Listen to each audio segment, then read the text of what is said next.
This is a Rogue Media Network production.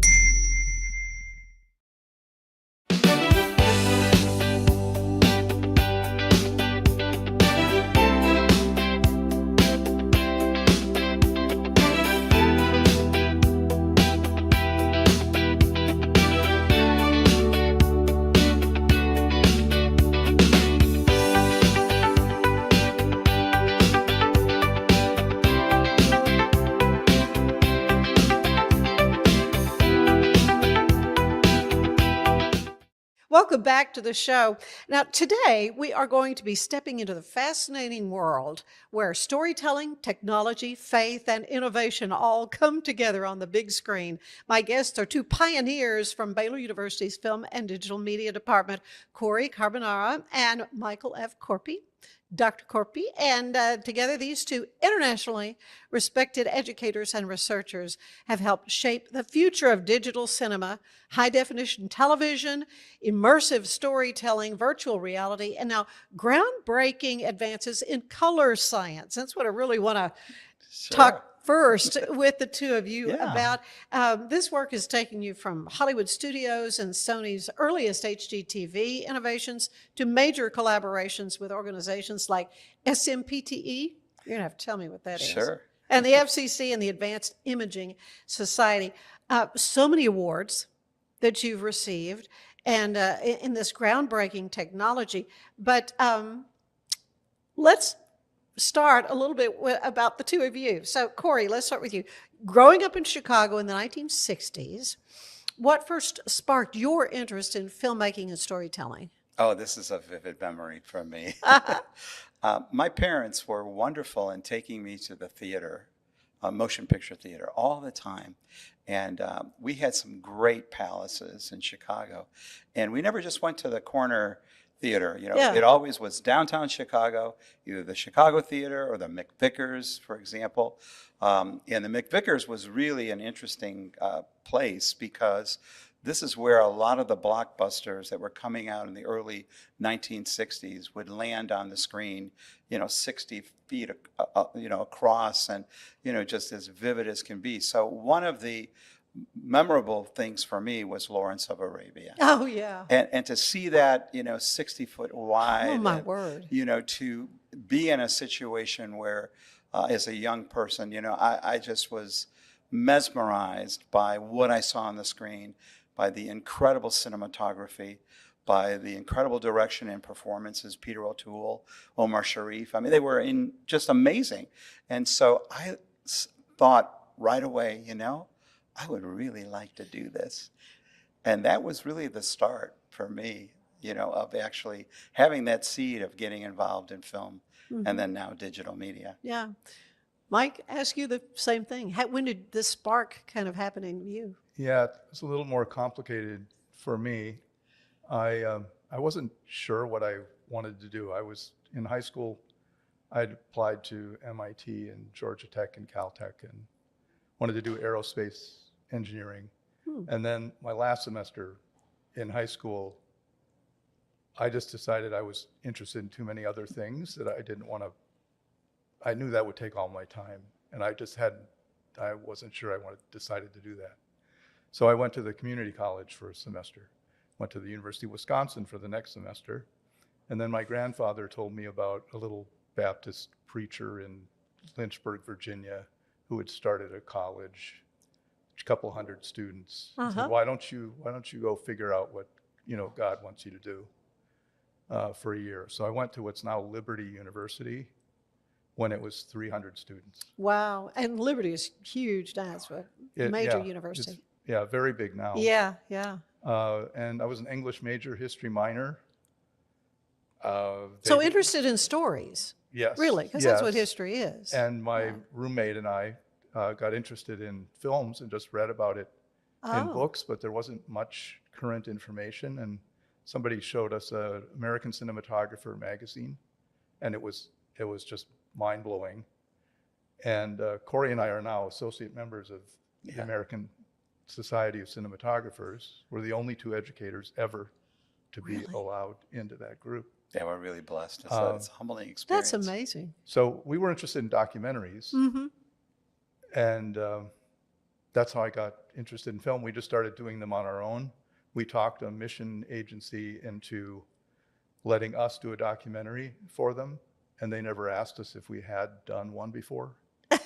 Right. Do you know how to do this? We read about it in the magazine, and we knew where to rent the equipment and where to process the film. Hey, and there we just go. Go I for it. started doing documentaries.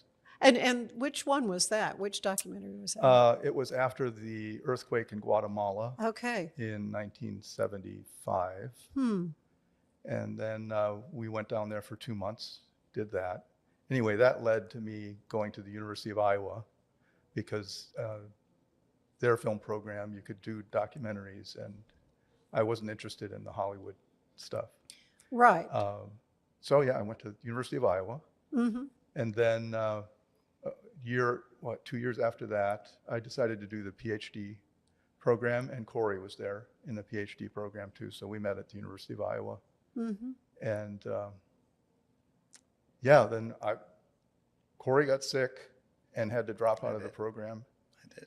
I finished the PhD, came to Baylor, and Korpi they'd healed him. The University of Chicago Hospital had fixed him up, and he was working at Caterpillar.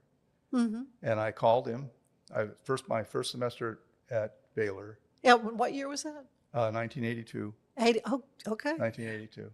I called him up and said, "Hey, this is really interesting down here. We can totally build this program, because it needs to be rebuilt." And so he came in. Yes, it did. Because I graduated in 75, radio, TV, and my husband says that there should be a law against my degree. So, yeah, you guys were revolutionary when you Korpi came to Baylor to that department. He came the very next semester. Yeah. And that's when we decided Baylor's a great school, and Waco's a wonderful place to live. Yeah. But in terms of the communication business, film, television, it's nowhere. Yeah. And so we decided things are different now. We need to get involved in the industry groups. Yeah. Not the academic groups, because that way we'll get contacts at the studios, at the networks, and so on. And then for your students, there you go. Yeah. Right. Yeah. And the thing that we can do is new technology, because they're just talking about it. We don't have to have it. Nobody has it yet. It's new. And so we got on the high definition television committee. Oh, yeah. 1983. That changed my world in local television when those HD cameras came in. Yeah. Oh man, any stray hair was just like it was so different. But I have to say, Korpi, it was a long time ago at Channel 25. I was doing an interview show. Yeah. I couldn't even tell you what year it was, but it was a long time ago. And you said, "Ann, someday you will wear on your wrist, it will be a watch like Dick Tracy, like he could talk, and it will be like a computer on your wrist." I went, "Nah, really?" Here we go. Well, you were always years ahead of what was happening. Yeah, I mean, I think that's the mantra, for Michael and I, is recognizing that, one, we're interested in new technology to begin with, but recognizing that was going to be an entree for us. Being nestled in Waco, Texas, we needed to have a way to leverage everything. And so you mentioned about the SMPTE. Yeah. So what does that stand for? The actual working group on high definition electronic production that Michael was talking about was part of the Society of Motion Picture and Television Engineers. I got you. And so, Baylor was very responsive to allow us to travel. And literally every month I would, be on a plane to make sure that once a month I was on that committee. And, I've got to give Baylor a lot of credit for doing that. We had a wonderful, dean at the time that did that for us. And the main purpose, it wasn't just for us to do research. It was to leverage our graduates and our students for internships when they got out, so that people in the industry would know about Baylor. Yeah. And they'd associate that, with these students coming in, and that they would know about HDTV or nonlinear editing on the computer, things like that. Yeah, well, one of the main things too, which was very fascinating, was both Michael and I had experience in filmmaking, but we also had experience in video. So that I think was the combination that they were looking for, for folks who did that. Prior to Caterpillar, I worked for Editel, which was owned by Columbia Pictures in Chicago, and so that particular place did hundreds of commercials, primetime commercials. Every year. And, it was a facility where we would bring the film back, we'd have it developed, we would then move it to video, create wonderful spots, commercials with it. So, going in, it was really important to them that there were people and representatives that had both film, and TV, right? And so that was helping us, I think, at that point to establish those relationships with the companies and with the studios. How would you describe your collaborative relationship over the years? Oh, well, I don't. We're laughing. I don't know. Corey's the excited, happy Italian, and I'm the reserved Finnish. Little stoic, maybe. People in Yeah, Finland, yeah. when they told them they had to be 6 feet apart in Finland, Yeah. they said, "Why so close?" So we do a little bit of that. One of my favorite things at Baylor was when we would team teach a new technology class, Which was so much fun. and I'll bet. we would harass each other back and forth and insult each other and I bet the just- students were just- scratching their heads. They right? were scratching their heads. mystified. Yeah. They were These guys. They were like, "What's the matter?" Well, the most fun for me was, do you know what he just said to Dr. Korpi? Nobody talks to Dr. Korpi like that. I hope he makes it to the next class. That's right. He's going to get Yeah. fired. He's going to get fired. Well, you mentioned the HDTV curriculum. So Baylor was the first university to have that curriculum in 1989. At the time, did people realize how revolutionary it was? Yeah, I mean, it was just starting to really be known by the public. I had just, I had left Baylor actually for a little bit over a year and became the first product manager in charge of high definition television, for Sony. And so that brought us, into the Hollywood studios at the highest level, and then also to the broadcasters in New York at the highest level. So, I wound up knowing all the crews on all the American Airlines flights that went from New York to LA and back, because I was just literally having to go back and forth so much. Yeah. But when I came back, we had an incredible opportunity. Sony supported us. I think they were happy that, I didn't go to Panasonic or to, Hitachi or anybody else that was doing HD. But what they did was they allowed us to have the loan of HDTV equipment in that 1989 time period. And it was the same equipment I was traveling all over the place with. So I knew it very, very well as the product manager. We put together our first curriculum. We had our first course in high definition television production in 1989. Yeah. So now we were really in a unique position because our students had more experience than so many professionals on either coast. And so we had this opportunity to get them connected with a lot of companies. Mm-hmm. Yeah, I think about one of your students back in the day, Damon Crump, and how much fun I had interviewing him about what sparked his interest in filmmaking. And now, 30 years, I think, Jackalope has been around. I mean, are you proud of him? Oh, we're proud of him. Oh my gosh, yeah. I bring him in every semester. Yes, I'll bet. As my guest cinematographer, guest director, and he is a natural born teacher. So bragging on him is so easy for us to do. Mm-hmm. He is so talented. The fact that he's created his business and maintained it so well and is so sought after here in Waco, I was just so proud for that 3 decades of work that he does. Yeah, It's incredible. Yeah, he's remarkable.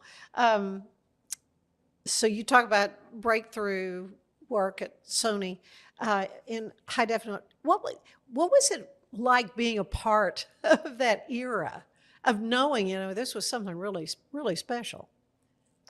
Well, it was very exciting, and it propelled us into all the follow-on technologies, or Yes. all the, the obvious things that would be next.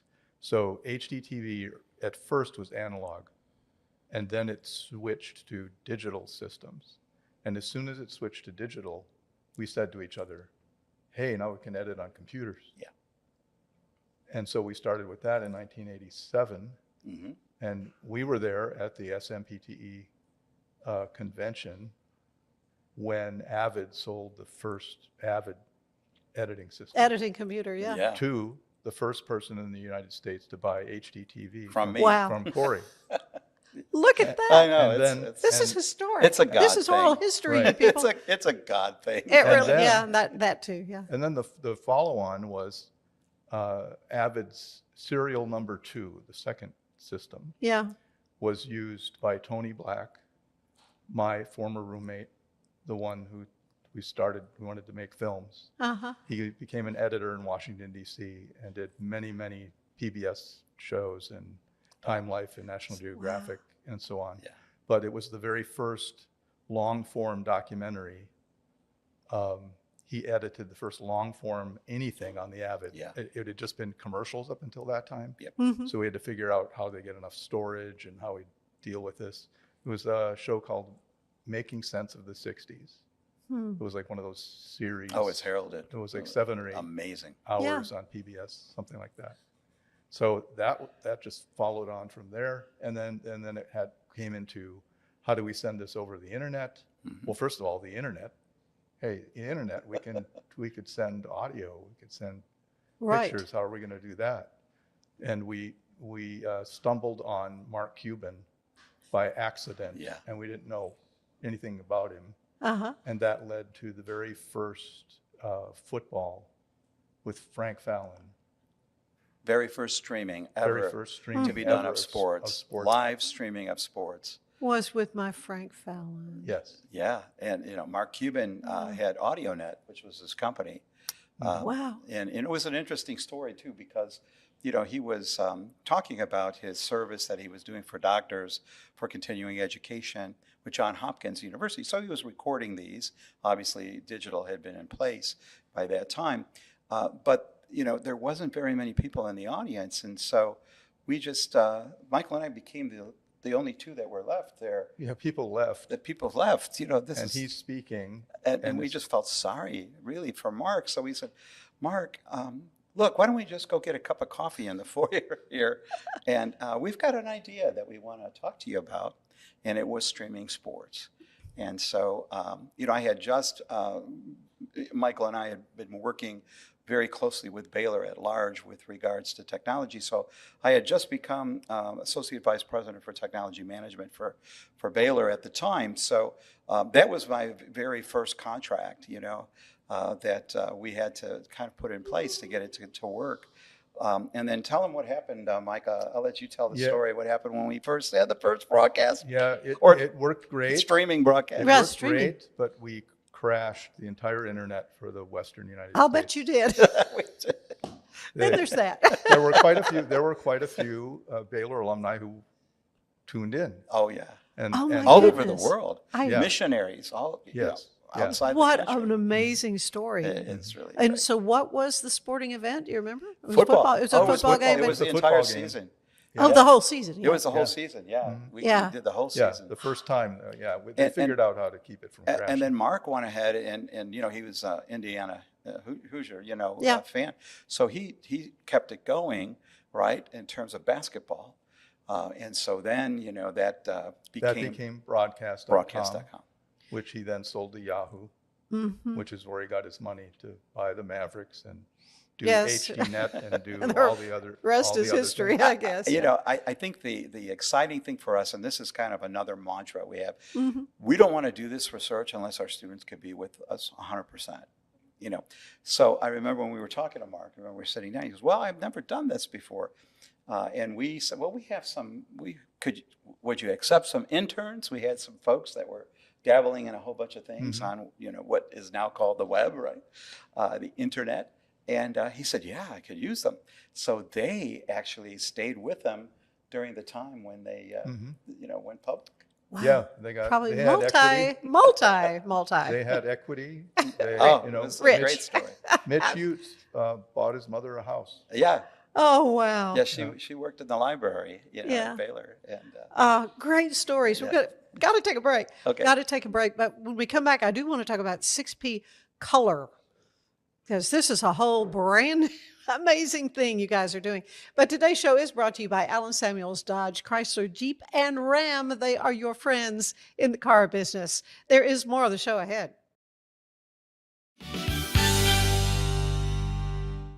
It's the 2026 Heart of Texas Builders Association Parade of Homes, brought to you by the First National Bank of Central Texas. Tour a variety of homes at different price points, plus see the latest trends from beautiful kitchens to outdoor living spaces. See the latest colors and design patterns. This is your chance to walk through homes, meet the builders, and get inspiration for your own projects. The Heart of Texas Builders Association Parade of Homes, June 5th, 6th, and 7th, and June 13th and 14th. Tickets are available online or at any parade home. For more, we're celebrating the declaration of deals at Allen Samuels in Waco. Right now, get $13,000 off a new Ram 1500 Lone Star, plus 2.9% for 72 months. Cash in on $13,000 off a new Ram 2500 Laramie Crew Cab, or choose 0% for 36 months, plus no payments for 90 days. Feel secure with America's best full-size truck powertrain 10-year, 100,000-mile limited warranty at Allen Samuels. Come by, let's be friends. it's the premier charity event of the year, the 2026 Central Texas Cattle Barons Ball, presented by Ascension Provident. A fun evening filled with great food and drink, dancing, a spectacular auction, and more. This year's theme is Nashville Nights, Neon Lights, and Bullfights. Get your tickets now, donate, or be a sponsor. Help support the American Cancer Society to find a cure. The 2026 Central Texas Cattle Barons Ball, October 24th at MCC Highlander Ranch. For more information, go to centraltexascattlebaronsball.org.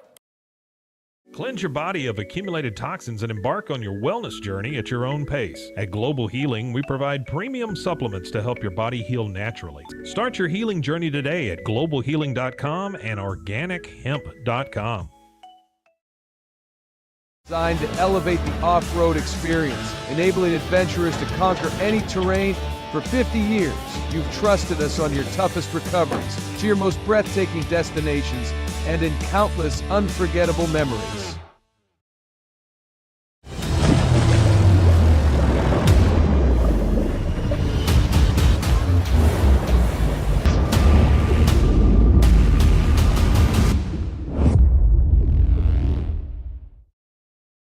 At 4U Health, we believe wellness and lab testing should be accessible, inclusive, and yes, fun. With our tech-powered at-home lab test, you save time and money while feeling your best. 4U Health. Visit 4uhealth.com today.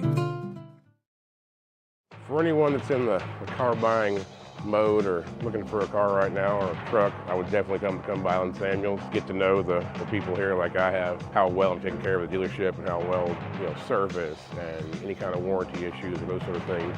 Because of the way they take care of me, it's made me a Ram driver. I said I don't think they'd want to go anywhere else if they came here. Like Allen Samuels always said, Waco has a lot to offer, and so do we at Allen Samuels Dodge, Chrysler, Jeep, Ram, Fiat. Come by, let's be friends.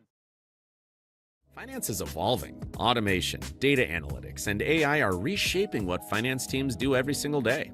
The best way to predict the future of finance is to be ready for it. If you want a head start, check out 365 Financial Analyst. Earning an online certification is a quick and convenient way to gain industry-recognized credentials. Select your ACLS course. Print your ACLS certificate. You can print your certification wallet card. aclsnow.com. Our patented handles were launched in 2018. We continue to push the boundaries of strength training. Join us in making your training more natural and effective.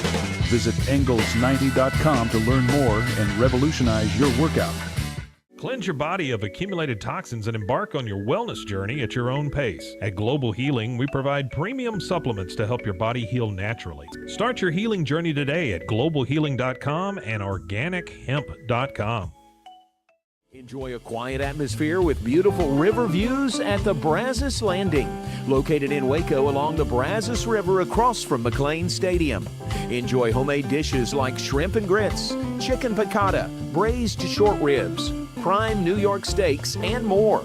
Plus, enjoy a delicious dessert like creme brulee or key lime pie. Open for lunch and dinner Tuesday through Sunday.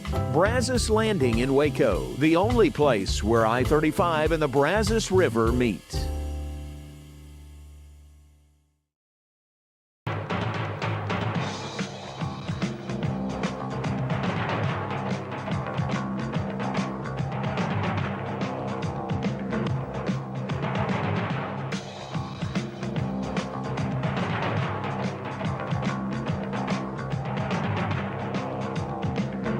Like Alan Samuels always said, Waco has a lot to offer, and so do we at Alan Samuels Dodge, Chrysler, Jeep, Ram, Fiat.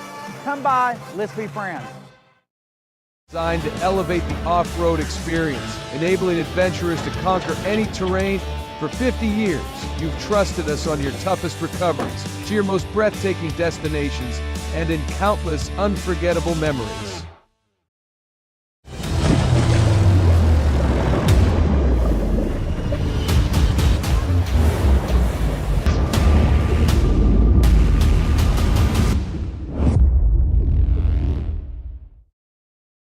At 4U Health, we believe wellness and lab testing should be accessible, inclusive, and yes, fun. With our tech-powered at-home lab test, you save time and money while feeling your best. 4U Health. Visit 4uhealth.com today. For anyone that's in the car buying mode or looking for a car right now or a truck, I would definitely come by Alan Samuels, get to know the people here like I have, how well I'm taking care of the dealership and how well, service and any kind of warranty issues and those sort of things. Because of the way they take care of me, it's made me a Ram driver. I said I don't think they'd want to go anywhere else if they came here. Like Alan Samuels always said, Waco has a lot to offer, and so do we at Alan Samuels Dodge, Chrysler, Jeep, Ram, Fiat. Come by, let's be friends. Finance is evolving. Automation, data analytics, and AI are reshaping what finance teams do every single day. The best way to predict the future of finance is to be ready for it. If you want a head start, check out 365 Financial Analyst.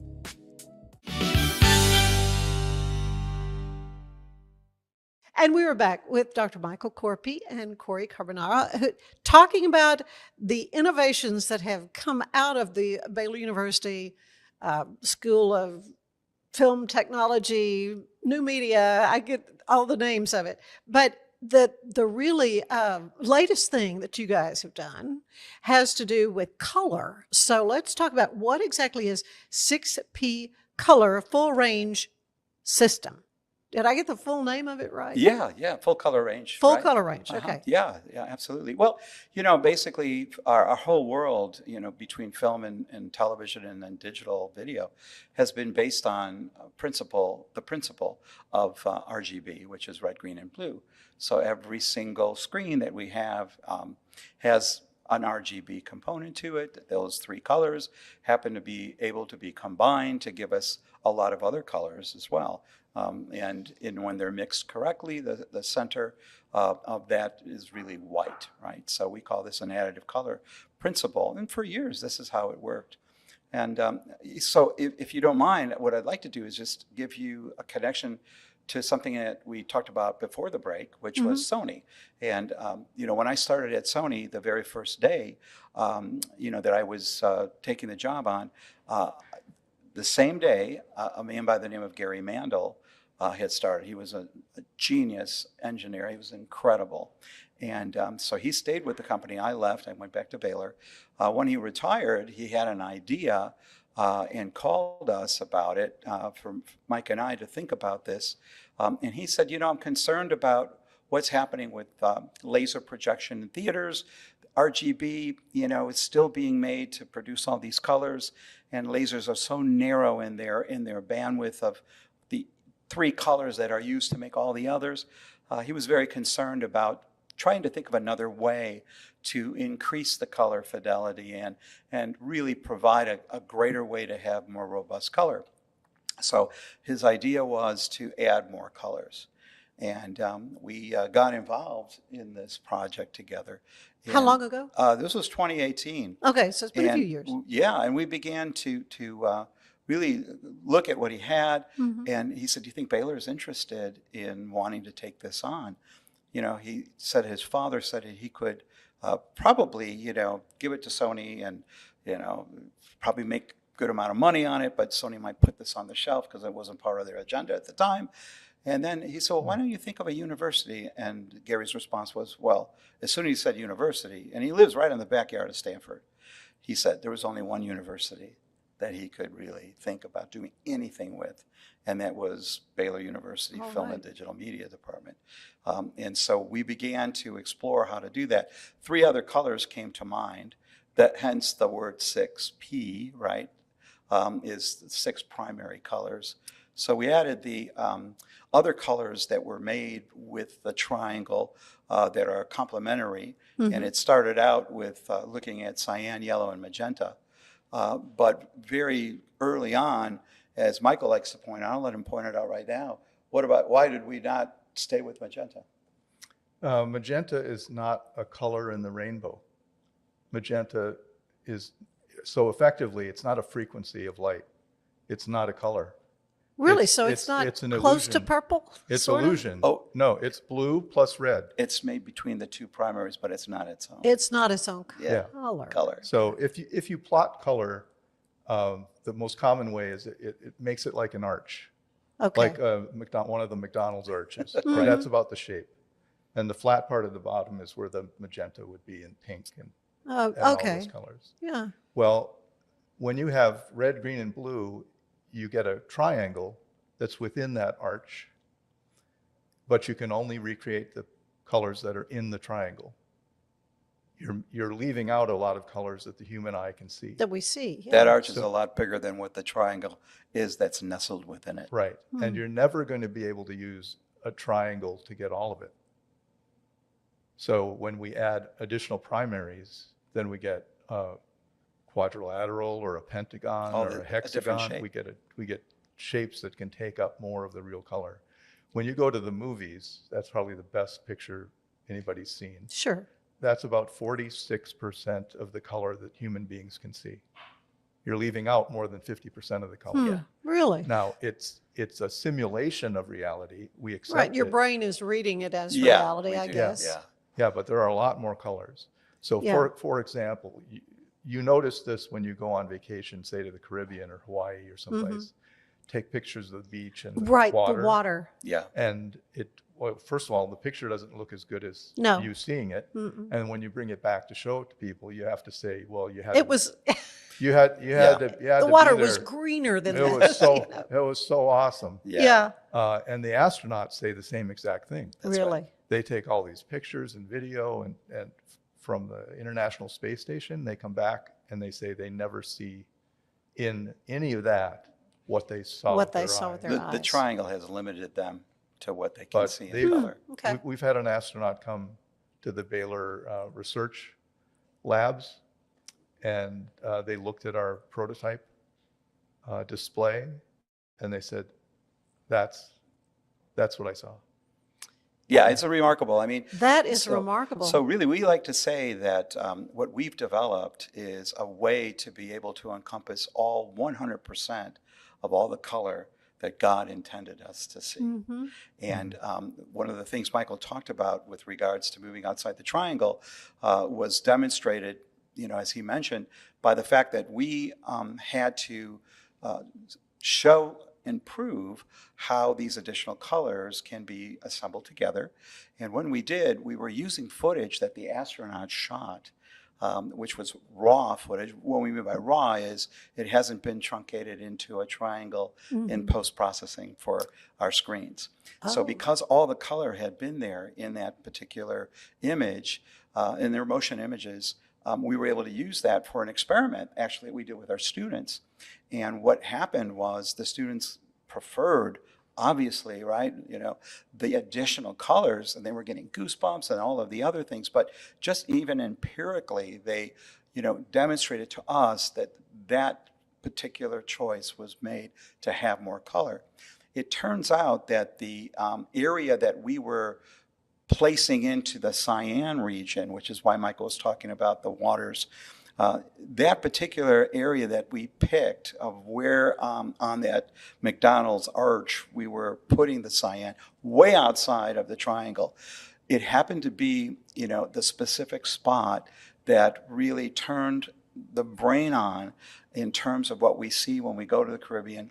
So there, we used to think that everything was based on cones for color, rods for black and white. Right. So there is this incredible, I call it a superhighway effect, and the retinal ganglion cells that are attached to the eye and processed with the eye really have this sensitivity to this cyan at that particular frequency, and it releases something called melanopsin. And this melanopsin is this cocktail of awe and wonder and alertness and stimulation. And we're never seeing it when we go to the theater. But with 6P color, you can see it. And that's why we got really, excited about that. Wow. Yeah. So how is this being kind of commercialized at this point? Tell me about that. Well, it's at the beginning. Uh-huh. So a startup company called 6P Color Inc. was spun out from the Baylor research, and it's developed to where we can. Well, first of all, it's very fortunate that the digital cameras, already capture color that's outside of the triangle. They capture everything. That's the raw I was talking about. There you go. Right. And so we already have content to put on the new system. It's just nobody's ever seen those colors before. Oh my goodness. So that's a huge advantage. And then the other thing was we realized, if we have red, green, and blue, and that takes up a certain amount of bits on the internet, to transmit. Now we add 3 more colors or however many. That's going to be twice as much data. We need to change everything. And then we realized, no, we don't want to do that. We don't want to define the system by the primaries. We want to design the system by the color location. Mm-hmm. And if we do that, we can just do it with 3 numbers, just like you do with RGB. So the bottom line of that is our system's compatible, backwards compatible with all the existing systems.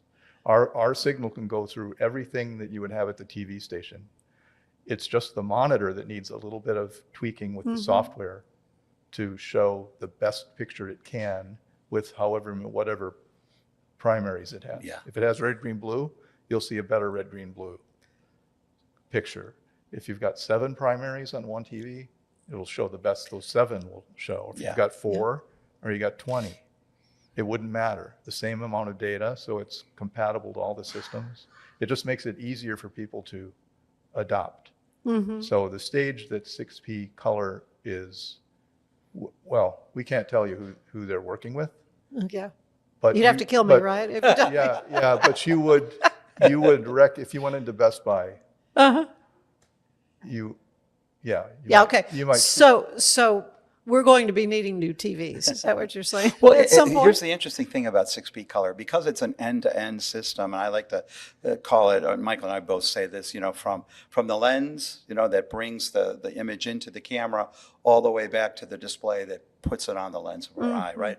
So because we're able to process 100% of all the color that we were intended to see as a function of what grew into full color range, right? That's why we use that term. The interesting thing is we were talking about multi-primaries, and that's wonderful. But we can, and we have seen improvements that we get to make to any RGB display. So yes, if you want a multi-primary display, that's a new set. But you can also utilize 6P Color to make the experience that you have on any RGB set that is out there now, we can make it perform better. And that's one of the key advantages of 6P Color.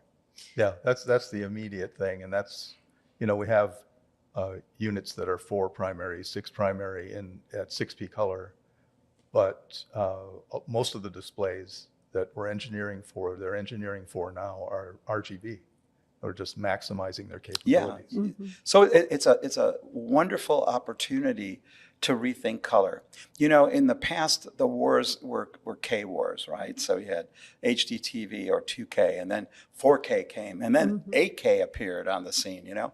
But we did not go to that direction of resolution. We went to improving the color and the color response.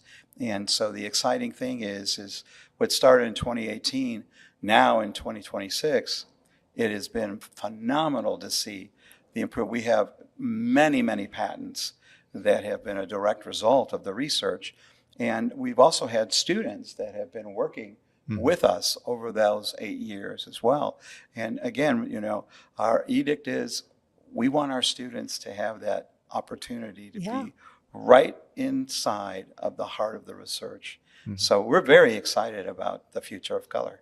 What is this going to mean for the actual storytelling part of it? How do you think that's going to shape up? That's the best part, you know. As cinematographers, and really to tell you specifically, we have a wonderful friend of ours who has been involved in this project with us from the beginning, Stephen Poster, ASC. He is one of the most renowned cinematographers in the world, 70 different films.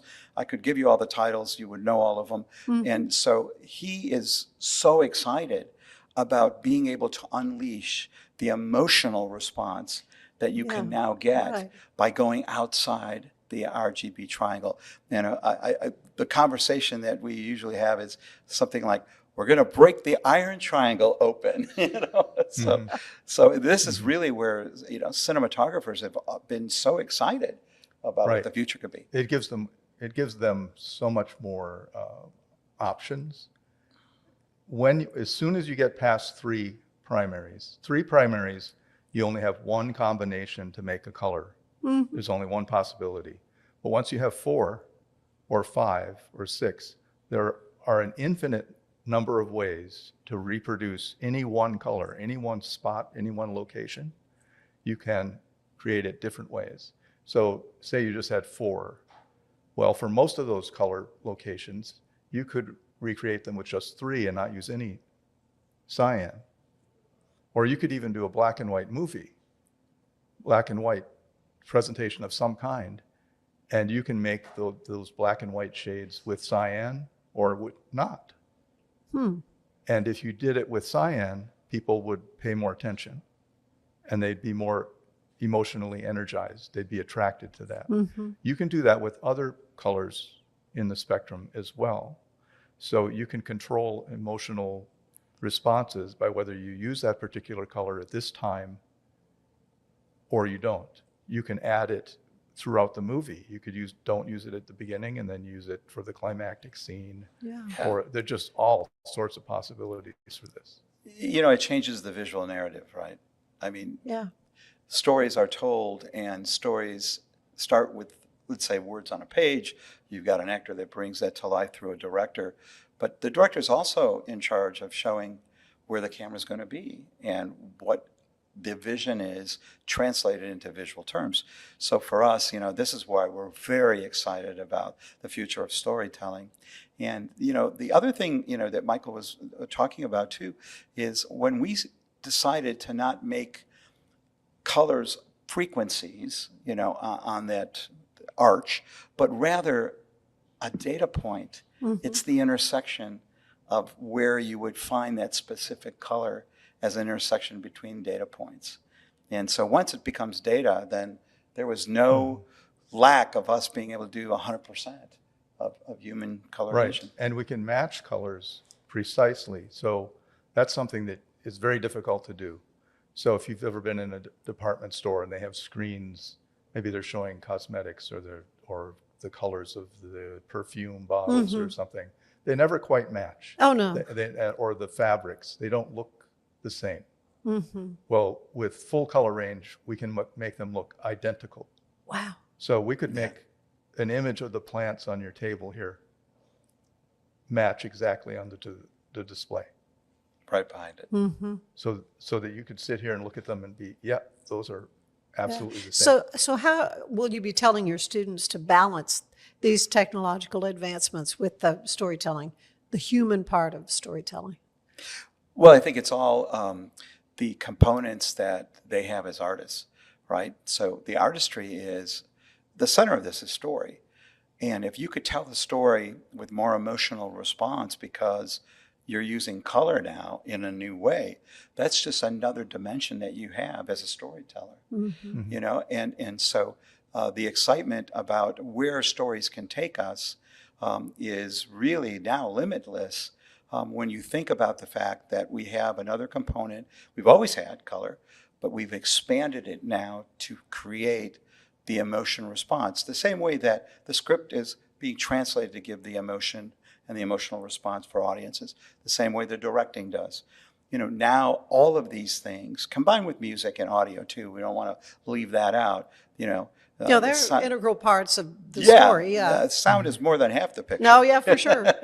But it is a wonderful new horizon of being able to tell stories in very new ways, and color being at the center of the newest way we can do it really just excites us so much, because that we had hoped for, you know, when we started the trek into this way of being able to rethink color. Yeah, well, with the evolution of the digital cinema and all these innovations in the visual storytelling, what do you hope Baylor's contribution to all that will be, and just how you feel about what Baylor has done to this point? First of all, I think the students say it best, because they go, hey, Dr. C, does this mean that someday we can walk into a Best Buy and see a 6P logo on one of the boxes? Or full color range. Or full color range, Full or color anything else that range. points you back there. And I wink and I say, that would be a really cool thing, wouldn't it? Yeah, So they're very excited. You know, they are so jazzed about it. And, you know, we continue to work in areas of technology, not just the color area, right? So AI is a whole nother area. Michael has really been wonderful taking the lead on that. We're, you know, adding things now to it, which are looking at how it's being used in filmmaking and sports and in broadcast, all of these different things. And we're really involved in that. We're very, very excited about it. So, you know, if it's new, I think you know us well enough, Ann, to know we're gonna go on that cutting edge. We're not afraid of the cutting edge. No, indeed.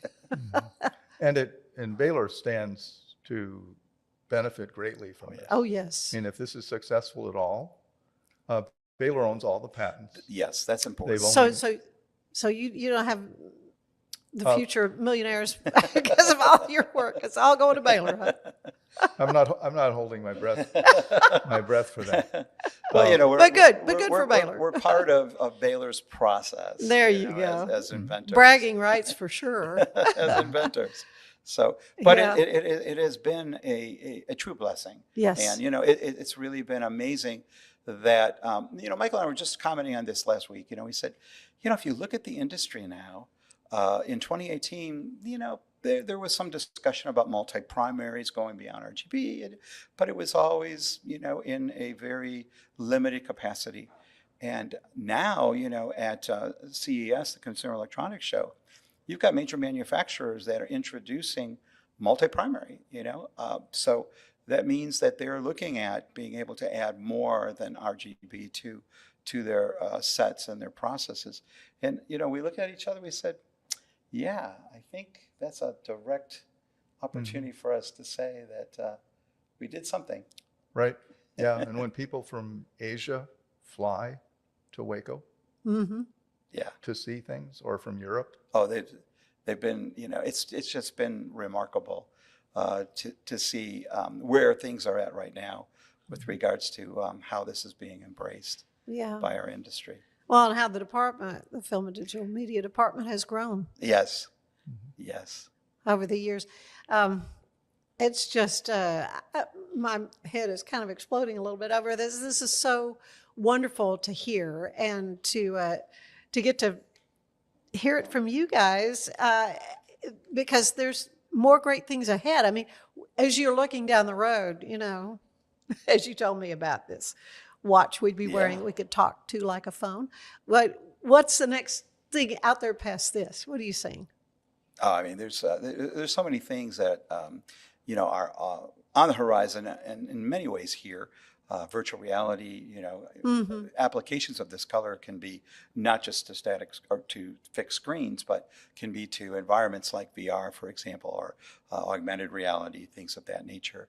But what's interesting for us is the industry is beginning to acknowledge the way in which consumption is being done. So, for example, we're looking at the Ann Harder show right here, and it is in a basically a 9:16 environment, right? So you have this vertical approach to what you're showing right now as your logo. Well, verticals are things that are equivalent to what's being done with YouTube Shorts, for example. Mm-hmm. And now this whole scroll mentality means that there are stories that are being shown to us that are vertical. They're not in that horizontal, approach that I first started with when we looked at Lawrence of Arabia being widescreen. So we're obviously, we're interested in all of these things. Mm-hmm. What does that mean for our students? They need to be aware of the changes that are going on in the industry, and so we want to be at the forefront of that too. So those things are continuing to come on the horizon and actually make an impact. Mm-hmm. What do you think, Mike? Yeah, I agree with all of that. We're always looking for, okay, so what change will be next?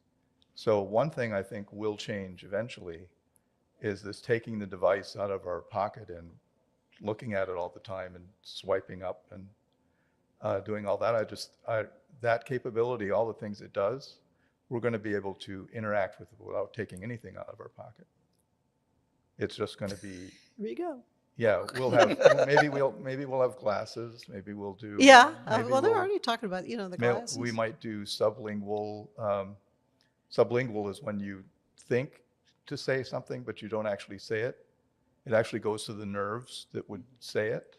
Mm-hmm. So we have sensors now that can sense what you're saying without you saying it out loud.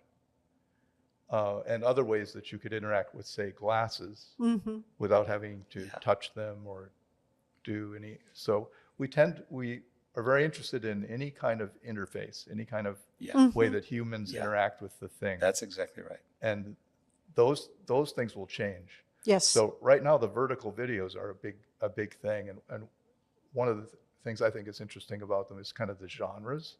It's like we're doing the 1915 thing again, Perils of Pauline, and the little short things with the the cliffhanger at the end, and you got to pay $1 to get the next one, and that's what we're going through now. I don't think that will last a long time. Yeah, it's going to be billions of dollars worth of money flowing. Yeah, I agree with you there. For the near future. But after that, I'm interested in what's next after that. You were talking about that. It reminded me of a movie from I think it was around 1980. It was Firefox. Clint Eastwood. He had to just think, but he had to think in Russian, right, to get the missiles to fire without him having to say fire or do something with his fingers. Yeah. Right.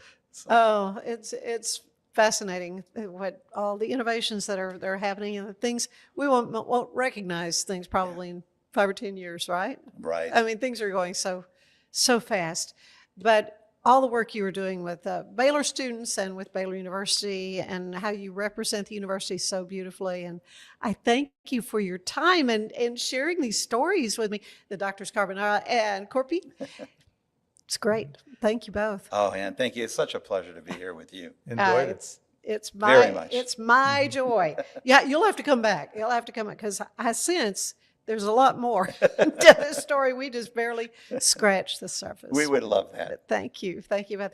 Stay with us. I will tell you today's show is brought to you by Bumblebee Blinds of Waco and Temple. If you're looking to add a touch of elegance and functionality to your home or business, look no further than Bumblebee Blinds of Waco and Temple. Their wide range of window treatments can transform any space. They offer free consultations. They'll work with you to bring your vision to life. Call now and receive 30% off.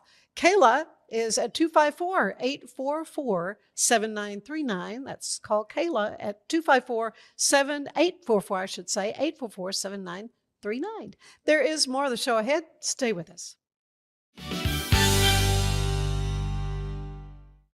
It's the premier charity event of the year, the 2026 Central Texas Cattle Barons Ball, presented by Ascension Providence. A fun evening filled with great food and drink, dancing, a spectacular auction, and more. This year's theme is Nashville Nights, Neon Lights, and Bullfights. Get your tickets now, donate, or be a sponsor. Help support the American Cancer Society to find a cure. The 2026 Central Texas Cattle Barons Ball, October 24th at MCC Highlander Ranch. For more information, go to centraltexascattlebaronsball.org.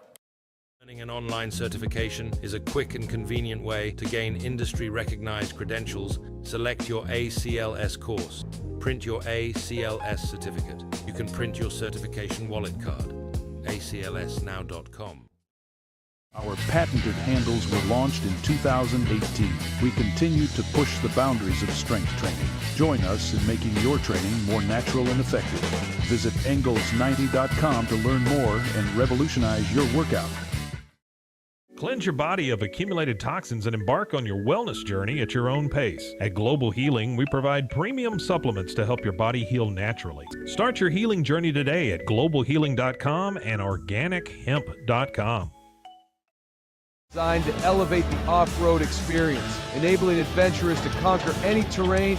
For 50 years, you've trusted us on your toughest recoveries, to your most breathtaking destinations, and in countless unforgettable memories.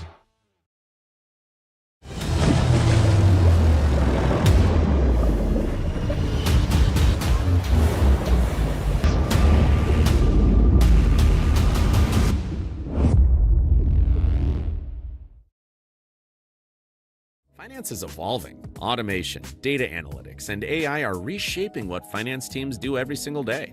The best way to predict the future of finance is to be ready for it. If you want a head start, check out 365 Financial Analyst. At 4U Health, we believe wellness and lab testing should be accessible, inclusive, and yes, fun. With our tech-powered at-home lab test, you save time and money while feeling your best. 4U Health. Visit 4uhealth.com today. Enjoy a quiet atmosphere with beautiful river views at the Brazos Landing, located in Waco along the Brazos River across from McLean Stadium.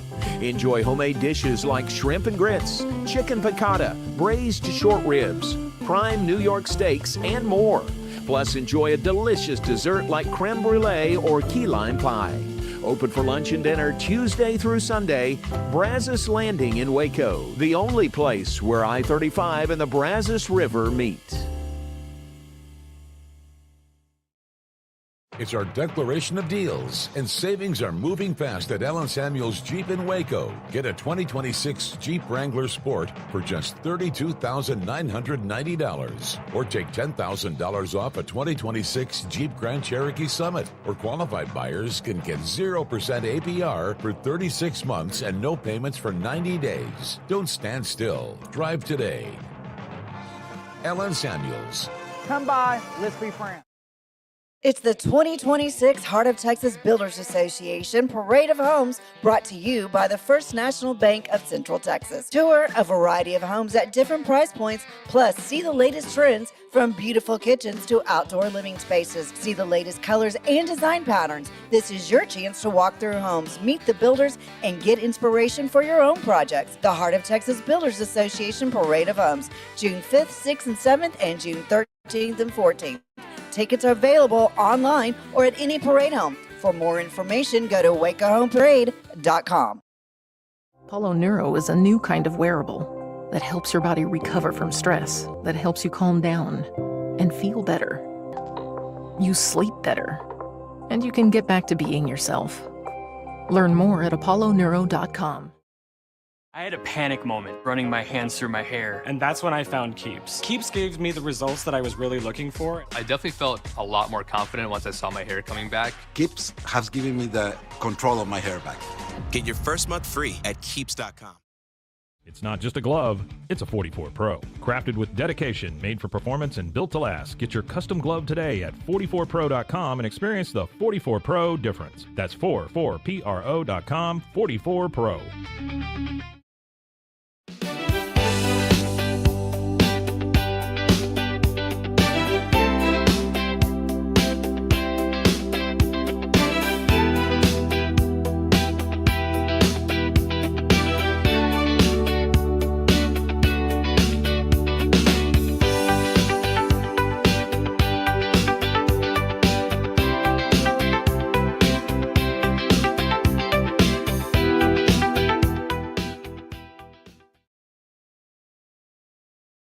This is a Rogue Media Network production.